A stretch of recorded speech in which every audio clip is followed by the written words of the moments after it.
Good morning. This is the Blaine's World podcast, where conversations are worth hearing and seeing. You can watch each week on Facebook, YouTube, and LinkedIn. You can also listen in on Spotify, Apple Podcasts. And for more information and past episodes, you can check the website, which is behind me, blainesworld.net. I'm your host, Blaine Greenfield, and I'm coming to you from my Zoom studio in lovely downtown Fairview, North Carolina. Each week, we share positive news and uplifting stories about people and organizations in both Western North Carolina and throughout the country. And toward that end, it's my pleasure to introduce my guest today, and he is Carlos Steward, who's the owner of the Flood Gallery Fine Arts Center in Fairview, North Carolina. And Carlos, you can feel free to wave to all your fans and friends who are watching this. Okay, give them a big wave. All righty. Okay, that is Carlos. And Carlos, what I typically do the first time I meet somebody is I just kind of find out a little bit about them. In particular, I don't know much about you, so let me ask you to start. Where were you born as a kid? I was born in Columbus, Ohio. Okay, and when you were a kid growing up in Carlos in Columbus, Ohio, did you want to be an artist? I don't remember. I didn't, Okay, wasn't there very long. okay, well, getting after Columbus, wherever you moved next, when did you decide you wanted to get into art? I don't think I really decided that until I went to film school in Florida State University and decided to make that a career. Into film school. Prior to that, had you been in art at all? Had you, as a hobby or a passion or anything? Just as a passion, we made films in high school, but we didn't really know anything about it. We were just playing with cameras and editing and not doing anything of any importance until, you learn how to really make films when you go to a film school, and Florida State has one of the best film schools in the country. So now that had been your background, that had been your academic background. Are you also do paint and draw or do anything in addition to I making do films? some metal art. I'm a blacksmith and have a forge and occasionally do some metal art and sculpture. So you do all that stuff. When did you decide you wanted to open up a gallery?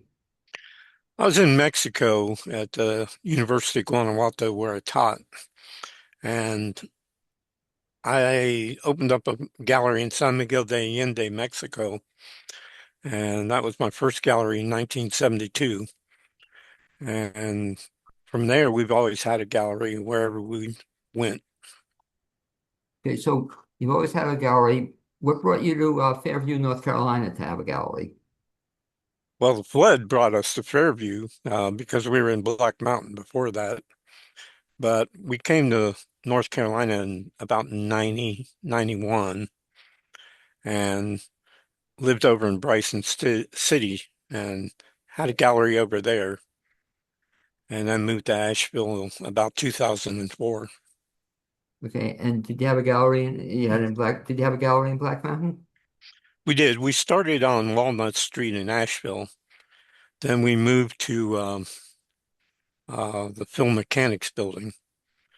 Uh, and then they sold that building, and we decided to move to Black Mountain at that time. Okay, did you have a gallery there? Right. We had a gallery that was totally destroyed on River Ridge, not River Ridge, but Blue Ridge Road. And it was, like I say, totally destroyed. We were able to salvage, oh, maybe 10 or 12 pieces of art, not much more. Um, and we lost about $50,000 worth of equipment over there. Now, at the same time you had the gallery, at the same time, were you or are you still doing film? Oh, yes. Okay, Yeah, we've always done films. In Mexico, we did films in the Lacandon jungle and in Costa Rica and Turkey and locations all over the world. Mostly documentaries, occasionally an experimental film. so what kind of documentaries? Well, in Mexico was on the Lacandon Indians who had basically we're still in the Stone Age when we went there in the jungles of Chiapas. And eventually, over time of living with them at 2 and 3 months at a time, they progressed, or I guess you would say progressed. They changed and became more modernized, and we documented that change. And now they actually have tourism that come to their village and stay with them, and so it's a big change from the early 70s. So in addition to the art gallery, you're still doing documentaries or still doing films? I'm still doing films, mostly experimental and music videos and short drama at this point. Some documentary, but not as much. Because I can see that'd be an interesting documentary about an art gallery had closed and, just the starting of a new Mhm. art gallery is a thing unto itself. You also did music documentaries. What kind are those?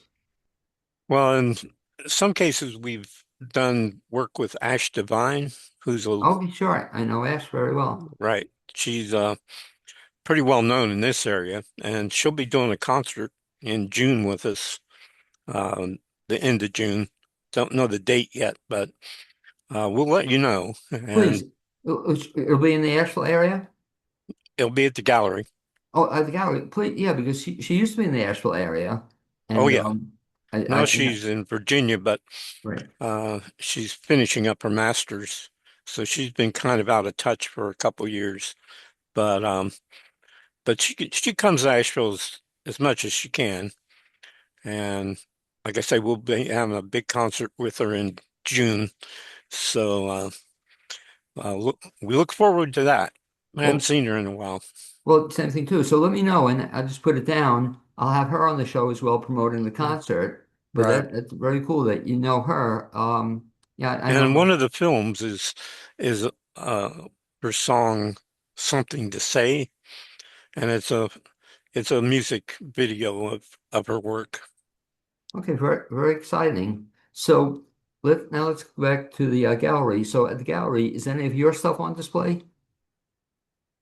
Let's see what I have there now. Oh, yes. The current exhibit that opens um, on May 16th from 3 to 7 p.m. Yeah. The theme is totem. And so one of my pieces there is is like a homage to Eraserhead. Okay. It's the woman in the radiator singing. So you can hear that song and see the woman in the radiator piece. It's a small sculpture, and we have 25 local artists exhibiting at that opening. And like I say, it's May 16th from 3 to 7. It's going to be a great exhibit. Now, how long do exhibits typically run? That show runs through July. Okay. And talk, if you would, about exhibits in general. That I know I saw Mhm. the one exhibit where I met you, where my friend Ronald Rand had something on display. Is that still running or is that down No, now? no, that's down now. Okay. And what was And that exhibit? I believe that was transformation, Right, I think so, if yeah. if I remember right. Since the flood, we've tried to support local artists with group exhibits. So this is our fourth group exhibit. And, in the last year and a quarter or so. So talk about anybody who's listening, first of all, would be interested in having art on display at a gallery. How does one go about doing that? Do they call you? Do they walk in? Do they just send a letter? How do you get into a gallery? Well, in our case, on these group exhibits, we just put it on Facebook Right. and Instagram and let people know if they're interested, they could bring two pieces, no entry fee, Nice. trying to support. And we know that artists are hurting after the flood, so we've been trying to support local artists for the last year with these exhibits, and So they can see the entry forms and they can know the dates and the times to bring the art in. Now we also do one person shows or two people shows, and the next exhibit is John Bauman's works, and that'll be in August. So I didn't know that. So people to get in a exhibit, typically other places tend to charge something, or do they all charge something? Well, it depends on the gallery. Sometimes there's entry fees, uh, if especially if they're giving awards. And what we do, we just let people apply for group shows, or not so much group shows, but we let them apply for solo shows on Submittable and other uh, newsletters like the North Carolina Arts Council newsletter, and let people know that they can apply to do a show with the gallery, send their work and their resume, and we might pick them. Now that must be very tough for you, I guess, in terms of you getting a lot of art. I guess you automatically don't accept everything you get. Is that Well, is no, that you can't.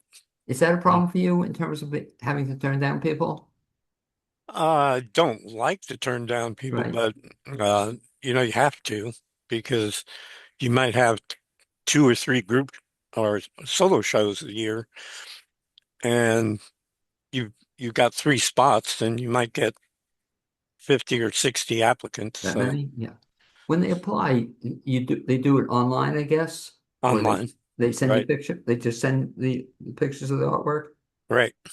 So is that possible? You can gauge art, I guess, by looking at a picture, or you prefer seeing it in person, I guess.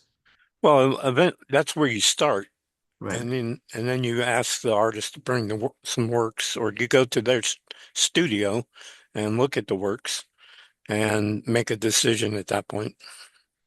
If somebody wants their work accepted, what do you recommend to them? How do you go about doing the process if you're an aspiring artist? Every gallery is different, so you just need to, target a gallery that you really like and has the kind of work that you do and talk to the owner or email the owner and see if, they have spots available and if they're interested. If they want to make an impression, is it best to just come down with the art, or do any people do that? Just walk in the door and bring some Sure, art with them? you can do that. Yeah. That I actually like that, that people that come in with their art because then, you can see exactly what they're doing and the size and the technique. And so I definitely recommend that. So you don't mind if people just come in? Should they make an appointment to see you, or just Mhm. walk in? Well, if you walk in, you might not be Right. able to see anyone, but or you might see a volunteer that will just refer you to one of the people that chooses the art. But it's better to make an appointment. And describe the process, if you would, in terms of somebody submitting their art. Send you the first thing they should do is send you an email. Is that it? Depends if they're local, walk in with it, make an Walk in. appointment and come in with it. Okay. And I'm just wondering here, what's the most number of pieces of art anybody ever brought in at one time? Oh, Lord. A lot? Did some people bring in a lot of stuff? Yeah, we've had people came in with hundreds of pieces. Really? Small Whoa. small pieces. Right. Um, but usually you can get a good idea of what they're doing if they bring in three or four pieces. As a filmmaker, what about they bring in, they can show pictures of it, they can show film of it. Does film work in terms of showing art? Is that a good way to show it? Not really. Film is better, and a film festival, which we do, a film festival every year. Well, this year is our 31st annual film festival, Twin Rivers Media Festival.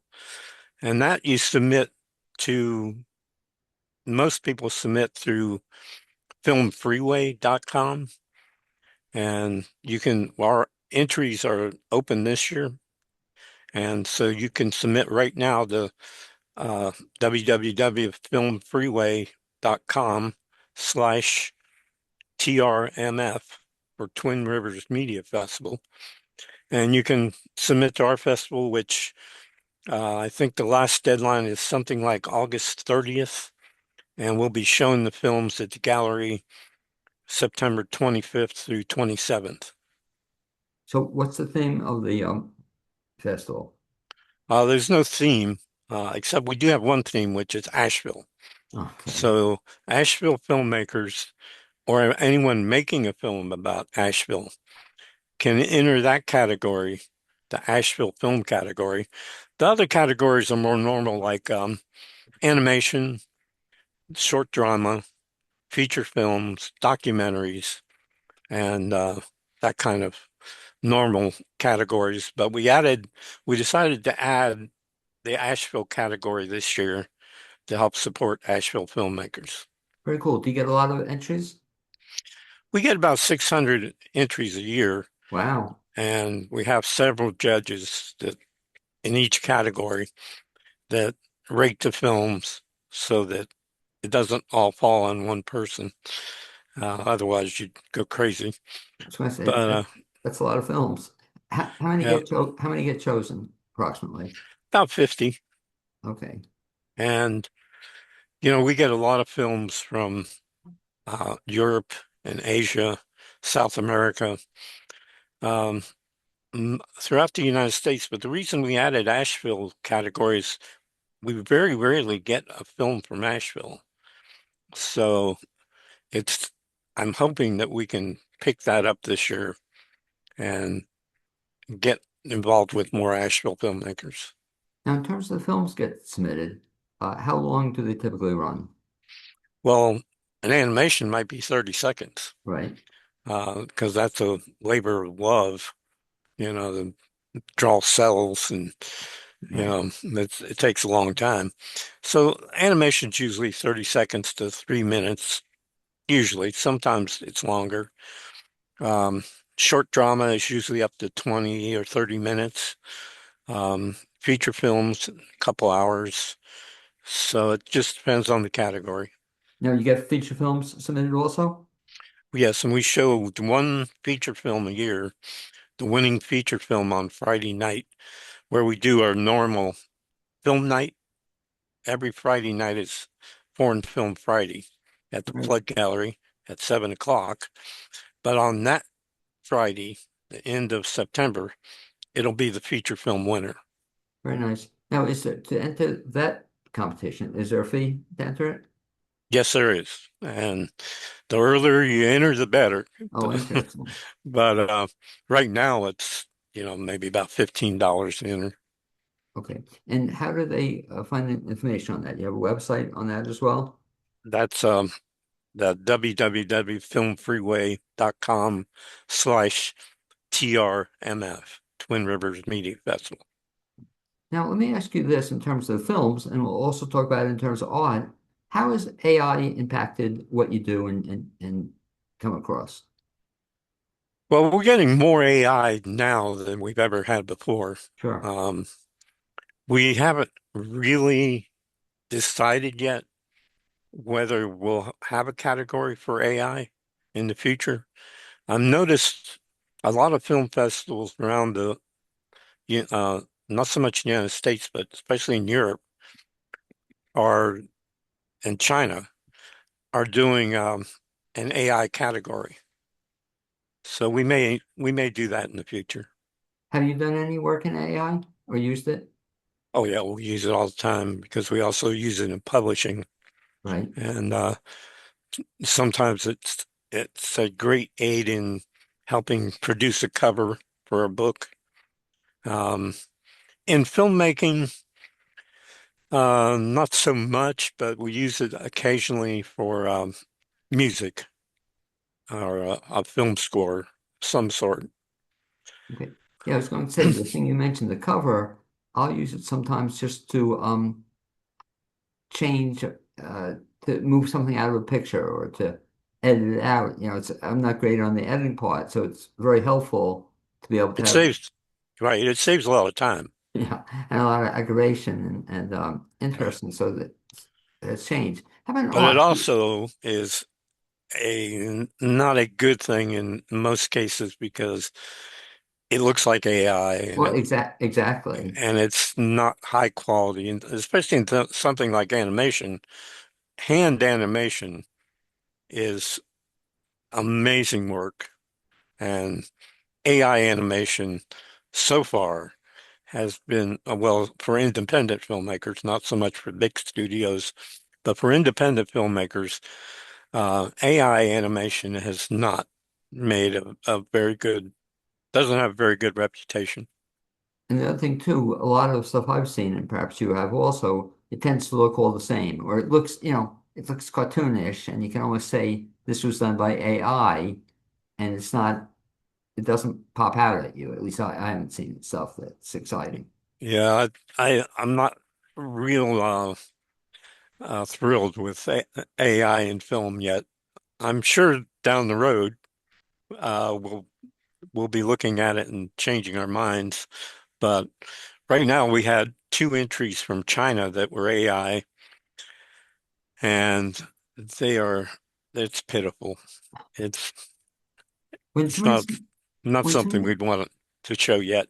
when somebody submits an entry, either an entry form or themselves, do they tell you it's AI, or are they asked to tell Oh you? yes, that's part of the rules that if it is AI, you have to tell us.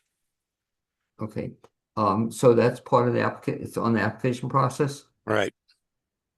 So talk back to the gallery itself. So what I'm hearing and kind of impressed with is the fact that you have this very eclectic gallery that's involved in lots of different things. You name it, uh, Flood Gallery, Fine Arts Center is going to have their finger on the pulse somewhere along the line. Would you say that's true? Well, and certainly on some genres of art, like every Monday we do poetry. Like Oh, after this interview, I'll be going over to the gallery and doing a poetry night session. Uh, every well, Thursday night is open mic, which is poetry and music and comics come and magicians sometimes come. It's whatever. Filmmakers can come. Everybody has 12 minutes to do their art form. And then Friday nights is Foreign Film Friday with foreign films from around the world. And Saturday is usually reserved for concerts or special events. let's talk about then the poetry events. So if somebody wants to read the poetry at your place, what do they Right. do? How do they go about doing that? They just come over and sign up, and we we introduce them, and then they're on stage and read their works, and that also gives them eligibility to be published in a new publication of Black Mountain Press called the Asheville Poets. So they should come over and read, and they might get published in the Asheville Poets publication. Now, is that on your website as well? It's on Facebook and Instagram. I'm not sure if that's on the website. Okay. But if they want to track you down or find out all the cool stuff you're doing, I'll look at it in just a second. Best bet is to go to I have it right here. Now it's Flood Gallery Fine Arts Center. That's the best bet. Right at 802 Fairview Road, Suite 1200, which is Well, by the Asheville Dance Theater.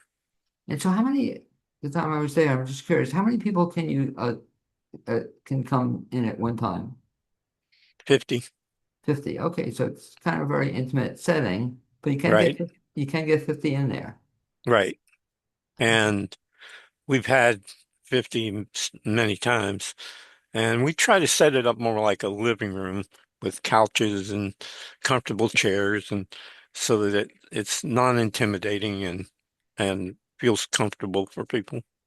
Okay. And I'm looking as we speak at your Facebook page, and it's very inviting. And for example, you were mentioning um, the Totem Open Art exhibit. Here's the submission form. It's through this weekend, so I guess we missed That's already closed the submissions for that The one? submissions are closed. We have 25 artists, Okay, and wow. they are hanging right now as we speak. And they should be done today or tomorrow. And like I say, the opening is Saturday, the May 16th from 3 to 7. So out of 25 submissions, how many people will make the exhibit? How many will be in? Everybody, Oh, everybody. So if you submitted, you it got accepted? up to 25. Yeah, but But we hit exactly 25 on this exhibit, so everyone got in that very nice. But submitted. what's exciting about it though is the fact that so many people got in. But again, back to the question I asked earlier, assuming the quality is adequate, like have you ever had anybody submit to you and said to yourself, "Self, this is terrible. I'm not going to accept it." Does that ever happen? I don't know. I tend not to try to judge art because everybody's concept of art's different. Good point. And so I, the only one I remember that was kind of odd was an artist that brought big piles of hair to throw on the floor and said it was art. That was rather odd, but Did you accept it? oh yeah, I mean, which is pretty exciting. So that local gallery, and it's a great location, plenty of parking. It's very easy to get to, but it's very exciting. So if you submit, you don't have to be intimidated by the fact that you're not going to be automatically rejected on a lot of the times. no, you wouldn't be rejected in the group shows. We would make space somewhere, somehow, if Very 30 exciting. artists submitted. What's the most number of artists that you've ever had submit? Probably 30. Uh, and that's really because each artist is allowed to bring two pieces. So that's 60 pieces. And that can be problematic unless there's sculptures and it's mixed up on wall space and floor space. Then it's fairly easy to accommodate. Because I was so impressed with one show I saw at your place that it's very nice. Like you said, I thought before coming, two was kind of a low number, but now I understand it. So the more you lower number, the more people you can get to be part of the exhibit. Right. And so the gallery is open typically. What are your hours? We try to stay open 11 to 4 every day, and then at night it's usually 6 to 9 on Monday, some Tuesdays, every Thursday and every Friday. And what about weekends? We try to stay open 11 to 4 on weekends. And explain one last question, I guess, for the benefit of folks that don't know it. So the idea of being at an open art exhibit or any exhibit at your place, and by the way, what totem? What's the significance of that name? Well, I think that probably has different meanings for different people, but basically it's a homage to something that's important to the artist. Okay. So on this one, so if an artist submits, gets chosen to be part of it, how does that work then? The stuff on the wall, is it for sale on the wall or how does that work? Right, it's all for sale, usually. Every once in a while, we'll have an artist that has a piece that they don't want to sell, and we just say not for sale. But that doesn't ha happen very often because artists are there because they need to sell. But when it's for sale, then do you have to wait till I guess, the end of the exhibit or you don't Right. get that day, right? You don't buy it on the Right. spot, do You you? you go ahead and buy it that day. We put a red dot Gotcha. on the piece, and then at the end of the exhibit, they can pick it up, or we can ship it to them. So a typical show, how many, so the goal is if I see 50 pieces, they want to be sold. The people made them up want to sell them for the most part. Is that correct? Correct. Okay. Ballpark, what percentage get sold at any given show? Is it half of them, quarter of them? I'd say a quarter is probably more likely. Now, the show coming up in August, John Bauman, he's very popular, and he usually sells 50 to 70% of his exhibit. So it depends a lot um, on the price and the quality of the work. But I mean, it's very exciting. So you're giving a lot of people an opportunity to be seen at very little risk factor on their part, even in terms of when they're there. So I guess the opening, you expect the artist to be there at the opening, but that doesn't have to be any other time. Well, we also ask that they volunteer Oh, gotcha. um, to have the gallery open during the week. So some artists really like that. They want to be there and talk to people and talk about their art. So other artists don't have time, but that's fine as long as we can have a few volunteers every exhibit. Um, we can keep it open longer hours. At the opening, do each of the artists get to say something or speak to people, or just They is it a use formal program? It's very informal. They usually just talk to anybody that's interested in their art. And but that's one reason why the openings are very interesting because the artist is there. And if you've got any questions about it, you can ask them. They're right there and happy to talk to you. And that was the fun part of it. Like I said, I haven't been to lots of art openings in my life, but that was the fun part of going to the one at your place was it felt very comfortable. It's very informal and it just felt kind of natural. You just popped in and spoke to people, and I really enjoyed that, you All know. right. And then also to your credit, at the opening, I don't know if you do every opening, you also had somebody playing guitar. We try to have some sort of entertainment every opening. Yeah, which is very nice. Guy was very good. I forgot who it was, but he's very good. He's Might have playing. been James Comp. He's very good. I think so, but really enjoyed that. So to wrap up, let me just recap a couple of things here. So best thing that somebody can do aside from coming visit is if they want to check out the Flood Gallery, it's the Fine Arts Center. Best thing is, I guess, look on the website would be the first thing you tell them to do, or Facebook page. Facebook, Instagram, probably the best way to get immediate information. The best possible way is to come to the gallery or to email us at carlos@floodgallery.org and ask to be on the newsletter. And that way every month you'll have the schedule emailed to you And so it comes out on a monthly basis. once or twice a month, Okay, very good. depending on if we have extra shows come up. So I'm listening to this, Carlos. I'm wondering how do you do all this stuff? You don't sleep much, or it's pretty impressive all the stuff you're doing. I don't know what sleep is. What are you talking about? I can't believe I thought just running the gallery, but at the same time you're running the gallery, it seems like you're doing about 73 other things Well, simultaneously. we try to keep pretty busy. Okay, well, it sounds it. Well, anyway, I'd like to thank you for being my guest this edition of the Blaine's World podcast. I'd also like to invite people again to check out your Facebook page, and that's located I was just at a Facebook page. Look under what? Flood Gallery. Okay, and you find a lot of good stuff there, Instagram as well. And hopefully we'll bump into you one of these days, if not again, if not sooner. That'd be great, calls. Thank Well, you. it's good to see you again, Blaine. Good talking to you. Okay, and I really like to also thank my producer, Cappy Tassetti. Hopefully we'll speak to each other, bump into each other real soon. Thanks, Carlos. Thank you.